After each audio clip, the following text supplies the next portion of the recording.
All right, so now I will be doing the last segment.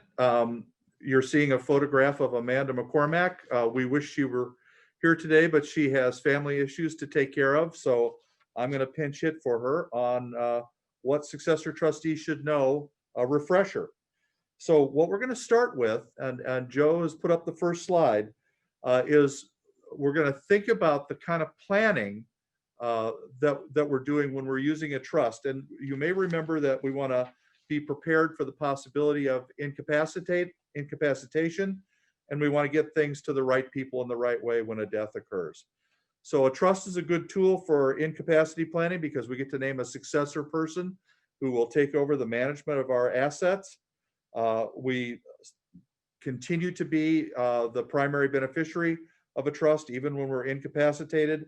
And a trust is the best tool for leaving detailed instructions about how to spend our money on ourselves and to assist others in the family who may have run into a rough spot. So that's why a trust is good for incapacity planning. And then for death planning, a trust is going to avoid probate. We're going to be able to get our distributions done more quickly than if we run through a probate. We use it for tax avoidance, not only avoiding and reducing estate taxes, but also now we're giving thought to capital gain tax to make sure that that gets erased if somebody passes away so that assets can be sold without paying the capital gain tax. And then a good trust can provide asset and lawsuit protection for the beneficiaries, not for you when you're setting it up, but as you're passing money and property down to your spouse or then to your children, you can gain that sort of asset protection. And then we can use the trust to make sure that things get to your family in the event of a remarriage. That's what's keeping the assets on track. And we might want to create lifetime trusts, protective trusts for our heirs, which are usually our children. Next slide. So what we're going to take a look at is what's involved in a trust administration when somebody does pass away. And so one of the first things we want to know is where is that red book? And so those of you in the audience, I used to, when we did this program live, we would have you raise your hand if you knew where the red book was. So just if you're sitting there with your mom or dad, make sure you know where they keep the estate plan so that you can find it. Once we find it, there's going to be a sort of 4 steps to getting an estate settled. And you're seeing the first 2 on this slide, and that is we've got to prepare an inventory of the assets and debts. We want to file claims. Filing claims means going after the IRA money, the life insurance money, that kind of thing. And so our office would assist you with that. We have to pay our administrative expenses, court costs, attorney's fees, and so forth as part of settling the estate. And next slide. And then on this slide, you're seeing the last 2 of the 4 stages: preparation of taxes and the distribution of the estate. There are 2 taxes that we have to start paying attention to when a death has occurred.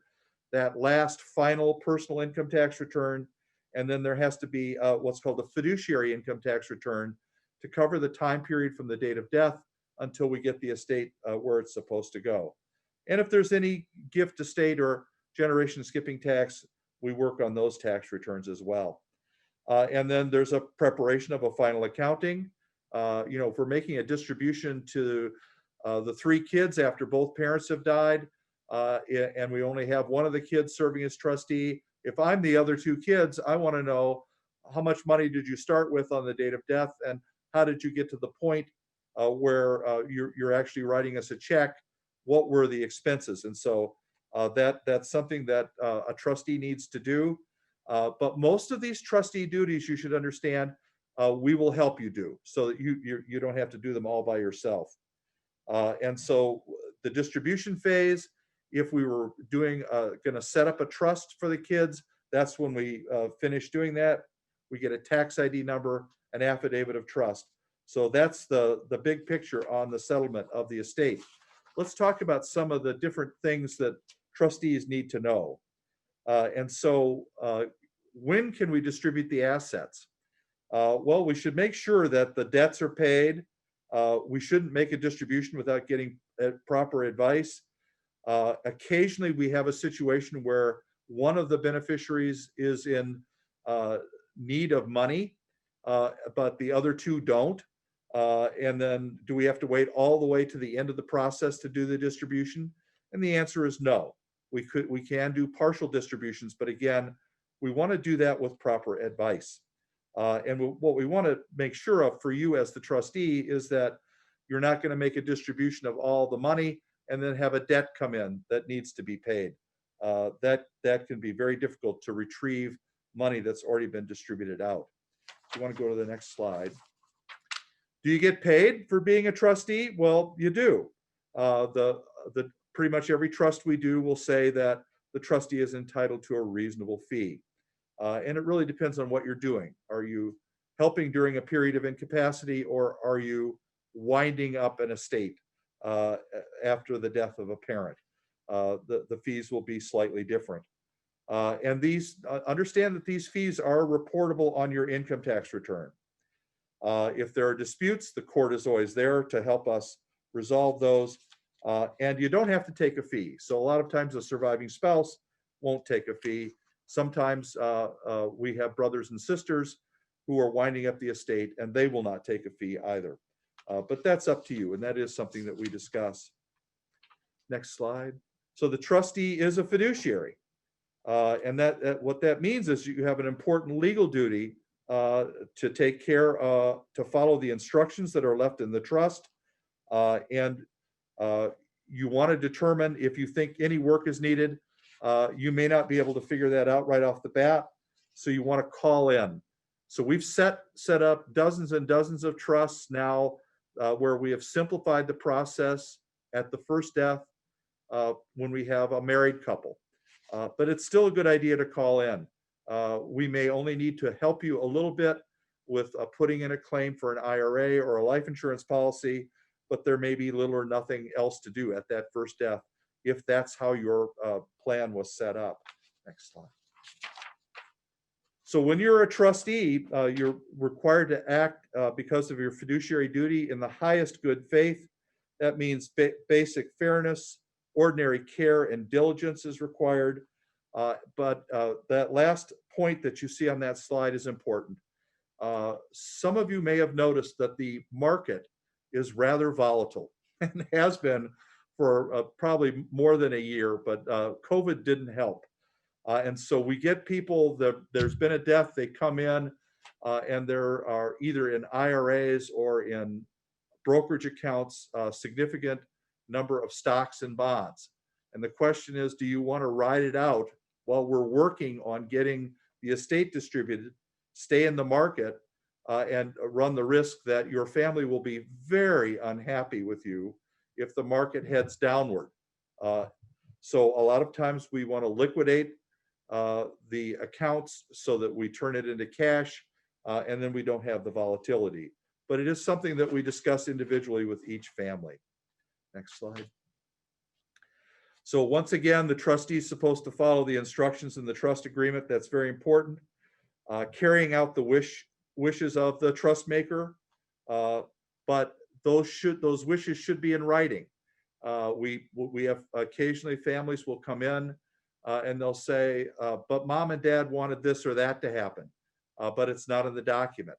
If the family is definitely in agreement on that, we will try to find a way to make it happen. But it is important, if you do have wishes that you want carried out, that you say it in writing in your document. In our state, this is the last point you're seeing on the slide. There's a new duty for trustees to inform the beneficiaries when the trust administration is open. We want to provide them with a copy of the inventory so that they know what's going on.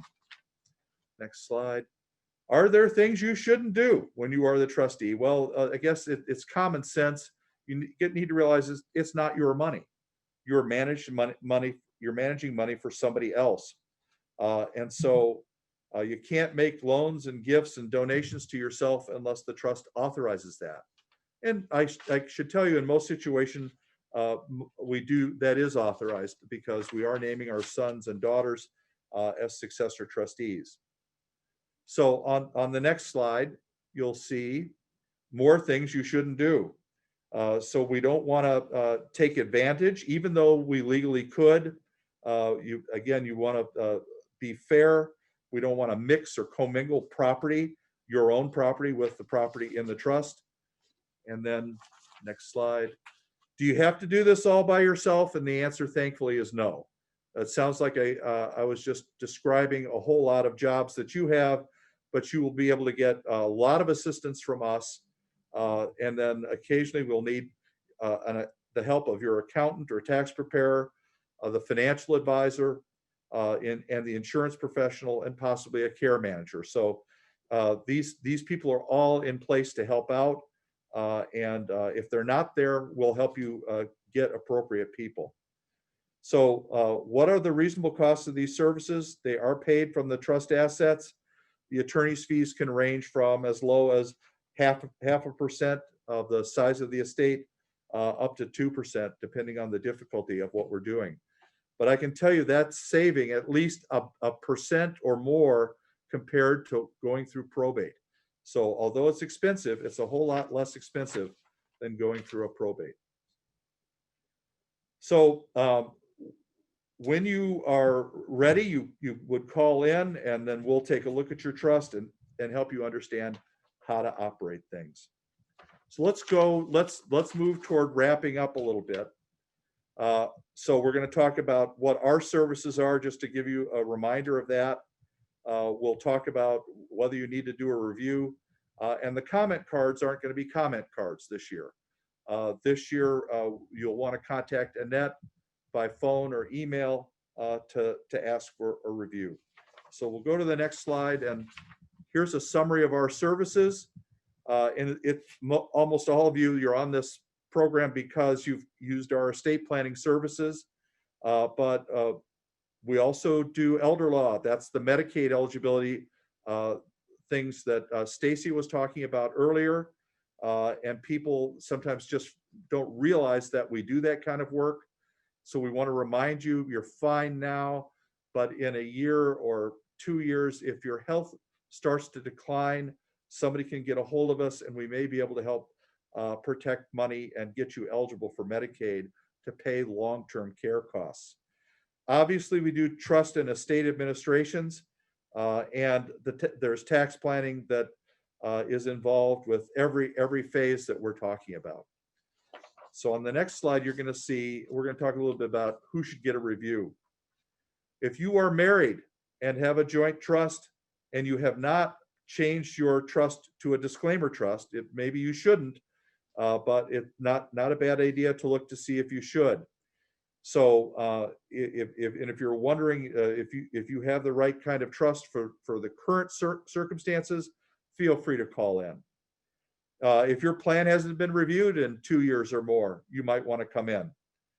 Things have changed and improved. So you may want to allow your children, this is the 5th point, to act as sole trustee of the trust that you've set up. They'll still get asset protection because of a change in the law that occurred in 2014. Our 4th point, what if your kids have what are called installment trusts? You can usually tell that by looking at your color flow chart. And if you see on there that it pays out at 25, 30, and 35, I'm going to guess that your trust was done in the late 90s or the early 2000s, because we have not recommended that kind of planning for quite some time. And you'll want to probably update that. And then the last point is, if you're concerned about long-term care costs, sometimes when you came in, you weren't concerned at all. And after 5 or 10 years, you are now concerned. So that is something that we can always talk about to see if we need to do some long-term planning for you. On the next slide, this is going to tell you a little bit about what we'll be doing. It's important often to update your financial power of attorney. We now include some language about managing digital property, digital devices, and online accounts. So that's sort of new stuff. and we always update the Medicaid tools that we use to help get you eligible. On the trust, once again, we want to make sure that digital property can be managed. We want to make sure that we're always getting that step up in basis. In other words, avoiding unnecessary capital gain tax. That's sort of the new thing that we worry about at this point. And then allowing your kids to serve as sole trustee and making sure that even the kids, if they have a trust and is passing to the next generation, are going to get a step up in basis. And one last thing is that these days we're doing a new assignment of tangible personal property that includes assignment of control over digital property and digital devices. And now, what about the Secure Act? So our question is, do you have one of those eligible designated beneficiaries, a minor child, a disabled beneficiary, or a beneficiary who's no more than 10 years younger? Please feel free to call in, have us see if there's something that we can and should be doing to improve our ability to pull that money out more slowly than the 10-year rule. And so the adjustments we make, sometimes the trust has to be changed so that it becomes a thing called a conduit trust. In plain English, what that means is a conduit trust is a trust that says if money comes out of an IRA into the trust, then it has to be immediately distributed out to the beneficiary. And so that sometimes will save us from the 10-year rule. And then the other thing that we do is we adjust the beneficiary forms. Instead of naming the main trust, the Joe and Mary Smith Living Trust, it will name the individual trusts that were created for the kids, again, to allow them to do a stretch out. The next slide is just a list of our locations.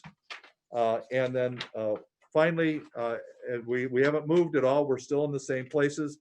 We do most of our signings here at the Milwaukee office because we are configured that way. So we want to wrap up. We're going to get to questions in a second. I think we're about 5 minutes over, but we want to let you know that there's a recording being made of this program. We're going to try to get it posted so that it's accessible on our Facebook page and on YouTube and possibly on our website. And if you go to our new website, angermeyerandrogersllp.com, on the first page, if you scroll toward the bottom, there's a place to give us a review. We're having to rely more and more on being on the internet instead of in-person things. And we'd like to know that you'd be willing to jump in and help us a little bit. We'd appreciate that greatly. And so if you are willing to do that, we would love that.